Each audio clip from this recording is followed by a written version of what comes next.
ರಥಸಪ್ತಮಿ ಸೋಮವಾರದಿಂದ ಶನಿವಾರ ಸಂಜೆ 6 ಗಂಟೆಗೆ. ತಾನೆ ತರಕಾರಿ ಅಂಗಡಿಗೆ ಫೋನ್ ಯಾರು ತಗೊಂಡ್ ಹೋಗ್ತಾರೆ? ಅಯ್ಯೋ ರೀ, ಈಗ ದುಡ್ಡನ್ನ ಯಾರು ಕೈಯಲ್ಲಿ ಹಿಡ್ಕೊಂಡು ಓಡಾಡಲ್ಲ, ಎಲ್ಲ ಫೋನ್ ಅಲ್ಲೇ. ಇನ್ಫ್ಯಾಕ್ಟ್ ಇಡೀ ಜಗತ್ತೇ ಫೋನ್ ಅಲ್ಲಿದೆ ಇವಾಗ. ಆದ್ರೆ ನನ್ ಜಗತ್ತು ನನ್ ಕೈಯಲ್ಲೇ ಇದೆ. ಅದನ್ನ ಕಿತ್ಕೊಂಡು ಹೋಗಿದ್ದು ನೀವು. ಸಾಕು ಪ್ಲೀಸ್, ಬೆಳಗ್ಗೆನೆ ಬೇಡ, ನಡೀರಿ ಮನೆಗೆ ಹೋಗೋಣ ಬನ್ನಿ. ನಾನ್ ಬರಲ್ಲ. ಯಾಕೆ ಮನೆಗ್ ಬರಲ್ವಾ? ನಮ್ಮ ಮನೆಗ್ ಬರಲ್ವಾ? ಮತ್ತೆ ನೀವು ಮನೆಗ್ ಹೋಗಿರಿ, ತರಕಾರಿ ತಗೊಂಡು ನಾನ್ ಮನೆಗ್ ಬರ್ತೀನಿ. ನೋಡ್ರಿ ಸಿಂಗಾರಿ, ನಿಮಗೆ ಬೆಂಗಳೂರು ಹೊಸ್ತು, ನಿಮಗಿಲ್ಲಿ ಯಾರು ಪರಿಚಯ ಇಲ್ಲ. ನಿಮ್ಗೇನಾದ್ರೂ ಹೆಚ್ಚು ಕಮ್ಮಿ ಆಗ್ಬಿಟ್ರೆ ಡ್ಯಾಡ್ ಏನಂತ ಹೇಳೋದು? ನಿಮ್ಮಷ್ಟು ತೊಂದರೆ ಕೊಡೋರು ಈ ಊರಲ್ಲಿ ಬೇರೆ ಯಾರು ಇಲ್ಲ ಬಿಡಿ. ಆಯ್ತು ಬಿಡ್ರಿ, ಇವಾಗ ತರಕಾರಿ ಅಂಗಡಿ ತಾನೇ ಹೋಗ್ಬೇಕಾಗಿರೋದು.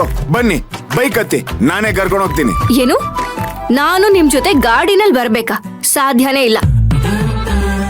ನಾನು ತರಕಾರಿ ಅಂಗಡಿವರೆಗೂ ನಡ್ಕೊಂಡೇ ಹೋಗ್ತೀನಿ. ಇಷ್ಟ ಇದ್ರೆ ನೀವು ನನ್ನ ಜೊತೆ ನಡ್ಕೊಂಡ್ ಬರ್ಬೋದು. ಸಾಧ್ಯನೇ ಇಲ್ಲ ನಾನು ನಿಮ್ಮ ಜೊತೆ ನಡ್ಕೊಂಡು ಹೋಗೋದ. ನಮ್ಮ ಬಾಡಿ ಥ್ರೆಡ್ಮಿಲ್ ಮೇಲೆ ಬಿಟ್ಟು ರೋಡ್ ಮೇಲೆ ನಡೆಯೋದೇ ಇಲ್ಲ.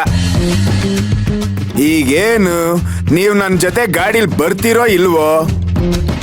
ರೀ, ರೋಡಲ್ಲೆಲ್ಲ ನಿಮ್ ಗಾನ ಭಜನ ಶುರು ಮಾಡಬೇಡಿ, ಸುಮ್ನೆ ಬಂದ್ ಕೂತ್ಕೊಳ್ಳಿ. ಈಗ ಬರ್ಲಿಲ್ಲ ಅಂದ್ರೆ ನಾನೇ ಎತ್ತಿ ಕೂರ್ಸ್ಬಿಡ್ತೀನಿ. ಹಾ,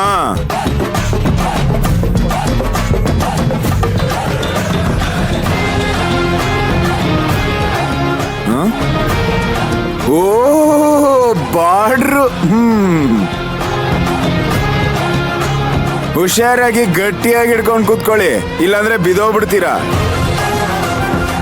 ಈಗಾಗ್ಲೇ ಬಿದ್ದಿದ್ದೀನಿ, ಅಲ್ಲಿಂದಾನೇ ಹೊರಗಡೆ ಬರೋದಕ್ಕಾಗ್ತಿಲ್ಲ. ನಿಮ್ಮನ್ನ ಯಾಕೆ ಹಿಡ್ಕೊಂಡು ಕೂತ್ಕೊಳ್ಳಿ, ಸುಮ್ನೆ ನಡೀರಿ. ದುರ್ಗಮ್ಮನ 109ನೇ ಅವತಾರ, ದುರ್ಗಮ್ಮ ಬ್ಲೆಸ್ಸರ್.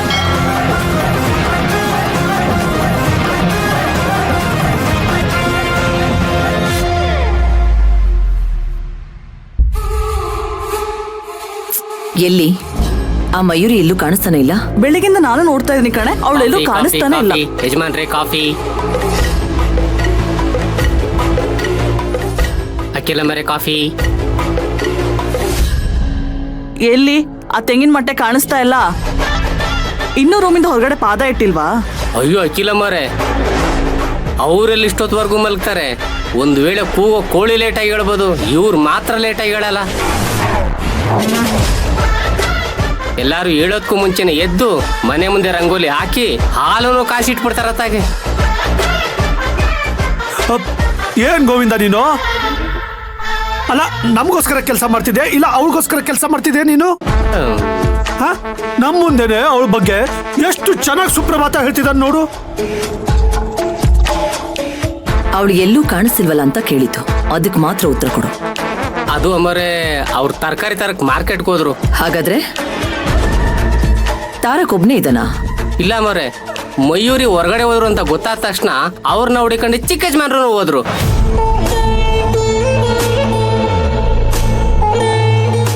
ಯಪ್ಪ, ಮೊದಲಿಂದ ಹೋಯ್ತೀನಪ್ಪ ನಾನು. ಏನಕ್ಕ ಇದು?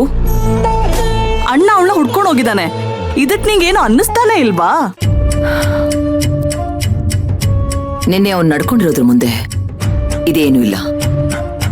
ನಿನ್ನೆ ಮಾಮ್ ಹತ್ರ ಅವನ್ ಎಲ್ಲಿ ನಾನೇ ಅವಳು ಕುತ್ತಿಗೆ ತಾಲಿ ಕಟ್ಟೋಕ್ ಹೇಳಿದ್ದು ಅಂತ ಹೇಳ್ಬಿಡ್ತಾನೆ ಅಂತ ತುಂಬಾ ಭಯ ಆಗ್ತಿತ್ತು. ಸದ್ಯ ಅವನು ಏನು ಹೇಳಿಲ್ಲ, ಆದ್ರೆ ಅದನ್ನ ಒಂದು ಟಾಸ್ಕ್ ತರ ಹೇಳಿ ಎಲ್ರ ತಲೆಲೂ ಹುಳ ಬಿಡೋ ಕೆಲಸ ಮಾಡ್ದ. ಹಾಗಂತ ಅವನು ಸುಮ್ಮನೆ ಇರ್ತಾನೆ ಅನ್ಕೋಬೇಡ ಸಮ್ಮು. ಇವತ್ ನಿಂತಿರೋ ಟ್ರೈನು ಯಾವಾಗ ಬೇಕಾದ್ರೂ ಮೂವ್ ಆಗಬಹುದು. ನೀನ್ ಸ್ವಲ್ಪ ಹುಷಾರಲ್ಲಿರ್ಬೇಕು. ಅವನ್ ಹಾಗೆಲ್ಲ ಹೇಳೋದಿಲ್ಲ. ಅವನಿಗೆ ನನ್ ಮೇಲೆ ಅಭಿಮಾನ ಇದೆ. ಒಂದ್ ಪಕ್ಷ ನಾನೇನಾದ್ರೂ ಅವನಿಗೆ ತೊಂದರೆ ಕೊಟ್ಟಿದ್ರೆ ಅವನು ಹೇಳ್ತಿದ್ನೋ ಹೊರತು ಅವನಾಗೆ ಅವನೇನು ಹೇಳೋದಿಲ್ಲ. ಹಾಗಂತ ನೀನ್ ಅನ್ಕೋಬೇಡ. ಮಯೂರಿ ನಿಂತು ಗಟ್ಟಿಯಾಗಿ ಪ್ರಶ್ನೆ ಕೇಳಿದ್ರೆ ಕುಡಿದ ಮತ್ತಲ್ಲಿ ಹೇಳಿದ್ರು ಹೇಳ್ಬಹುದು. ಅವಳಿಗೆ ಈ ವಿಷಯ ಏನಾದ್ರೂ ಗೊತ್ತಾದ್ರೆ ಅವಳು ನಿನ್ನನ್ನ ಸುಮ್ಮನೆ ಬಿಡ್ತಾಳ ಅನ್ಕೊಂಡ ಸಮ್ಮು. ಕಾಳಿ ಅವತಾರ ತಗೊಂಡು ಯಾಕೆ ಹೀಗ್ ಮಾಡಿದಿರಿ ಅಂತ ನಿನ್ನ ಪ್ರಶ್ನೆ ಮಾಡ್ತಾಳೆ. ಅವಳು ಕಾಳಿ ಆದ್ರೆ ನಮ್ಮ ಅಕ್ಕ ಭದ್ರಾ ಕಾಳಿಯಾಗಿ ಅವಳು ಬಾಯಿ ಮುಚ್ಚಿಸ್ತಾಳೆ ಬಿಡಿ ಬಾವಾ. ಆಯ್ತು, ಅವಳಿಂದನೂ ಬಚಾವ್ ಆಗ್ತೀಯ ಅನ್ಕೊಳ್ಳೋಣ. ಆದ್ರೆ ಈ ವಿಷಯ ಅತ್ತೆಗೇನಾದ್ರೂ ಗೊತ್ತಾದ್ರೆ ಇವಳನ್ನ ಸುಮ್ಮನೆ ಬಿಡ್ತಾರ?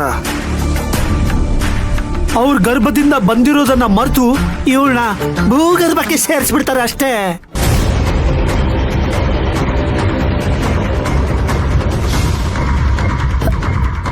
ನೀವ್ ಹೇಳೋದು ಸರಿನೇ.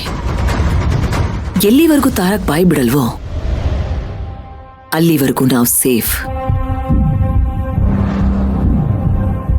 ಅವನಷ್ಟೆಲ್ಲ ಕುಡಿದ್ರು ಅವನಿಗೆ ಜ್ಞಾಪಕ ಶಕ್ತಿ ತುಂಬಾನೇ ಚೆನ್ನಾಗಿದೆ.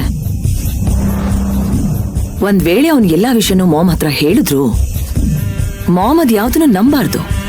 ಹಾಗ್ ನೋಡ್ಕೋಬೇಕು ಅಂದ್ರೆ ಈ ಪೀಡೆನ ಈ ಮನೆಯಿಂದ ಓಡ್ಸೋ ನಾಟಕನ ನಾವು ಜಾಸ್ತಿ ಮಾಡ್ಬೇಕು. ಆಗ ಮಾಮ್ ನಮ್ಮನ್ನ ಜಾಸ್ತಿ ನಂಬ್ತಾರೆ. ನೀನೇನೋ ನಿಮ್ ತಾಯಿ ಪ್ರೀತಿ ಗಳಿಸೋಗೋಸ್ಕರ ನಾಟಕ ಮಾಡ್ತಿದ್ಯಾ. ಆದ್ರೆ ನೀನ್ ಕೊಡೋ ಟಾರ್ಚರ್ಗೆ ಅವಳ ಮನೆ ಬಿಟ್ಟು ಹೋದ್ರೆ ಅವಾಗ ಏನ್ ಮಾಡ್ತೀಯ? ಅಷ್ಟು ಸುಲಭವಾಗಿ ಅವಳ ಮನೆ ಬಿಟ್ಟು ಹೋಗೋದಕ್ಕೆ ನಾನ್ ಬಿಟ್ಬಿಡ್ತೀನ? ನನಗೆ ಹದವಾಗಿ ರುಬ್ಬೋಕ್ಕೂ ಗೊತ್ತು, ಅದನ್ನ ನೈವಾಗಿ ದೋಸೆ ಹಾಕೋದಕ್ಕೂ ಗೊತ್ತು. ಅದನ್ನೆಲ್ಲ ನಾನು ನೋಡ್ಕೋತೀನಿ. ಈಗ ನಾವು ಅವಳಿಗೆ ಹೇಗ್ ಟಾರ್ಚರ್ ಕೊಡ್ಬೇಕು ಅನ್ನೋದನ್ನ ಮಾತ್ರ ಹೇಳಿ. ಯೋಚನೆ ಮಾಡ್ಬೇಡ ಸಮ್ಮು. ನಾನು ಶಾರ್ಪ್ ಮೈಂಡ್ ನ ಯೂಸ್ ಮಾಡಿ ನಿಂಗೆ ಒಳ್ಳೆ ಐಡಿಯಾನ ಕೊಡ್ತೀನಿ, ನೋಡ್ತಿರು.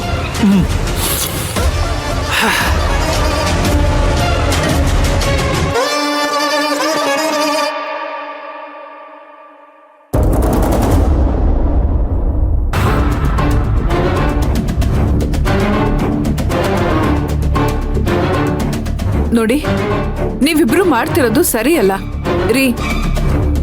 ಈಗ್ಲೇ ಅವನ್ಗೆ ಫೋನ್ ಮಾಡಿ ಏನು ಮಾಡೋದ್ ಬೇಡ ಅಂತ ವಾಪಸ್ ಕರ್ಸ್ಕೊಳ್ಳಿ. ಮಹೇಶ್ವರಿ, ದಯವಿಟ್ಟು ಈ ವಿಷಯದಲ್ಲಿ ತಲೆ ಹಾಕ್ಬೇಡ, ಸುಮ್ಮನೆ ಇದ್ದು ಬಿಡು. ರೀ, ಈಗ ನೀವು ನನ್ ಬಾಯಿ ಮುಚ್ಚಿಸ್ಬೋದು, ಆದ್ರೆ ನಾಳೆ ದಿನ ನೀವೇ ಅವಳನ್ನ ಕೊಲ್ಸಿದ್ದು ಅಂತ ಗೊತ್ತಾದ್ರೆ ನಿಮ್ ಮರ್ಯಾದೆ ಏನಾಗುತ್ತೆ ಅಂತ ಗೊತ್ತಿದ್ಯಾ? 4 ಜನ 4 ತರ ಮಾತಾಡ್ತಾರೆ. ಆಗ ನಾವು ಹೊರಗಡೆ ತಲೆ ಎತ್ಕೊಂಡು ಓಡಾಡಕ್ಕಾಗತ್ತಾ? ಇವಳೇನೋ ಚಿಕ್ಕ ಹುಡುಗಿ ಆಡ್ತಾಳೆ ಅಂದ್ರೆ ನೀವು ಅವಳ ತಾಳಕ್ ತಕ್ಕಂತೆ ಕುಣಿತಿದ್ದೀರಲ್ಲ. ಅಮ್ಮ, ಒಂದ್ ಒಳ್ಳೆ ಕೆಲ್ಸ ಆಗ್ಬೇಕಾದ್ರೆ ಯಾಕಮ್ಮ ಈ ತರ ಅಡ್ಗಾಲ ಹಾಕ್ತೀಯಾ? ಅಡ್ಗಾಲ ಹಾಕ್ದೆ ಹೋದ್ರೆ ನಿಮ್ಮಪ್ಪನ ಮನೆನಲ್ಲ ಜೈಲಲ್ಲಿ ನೋಡ್ಬೇಕಾಗತ್ತೆ.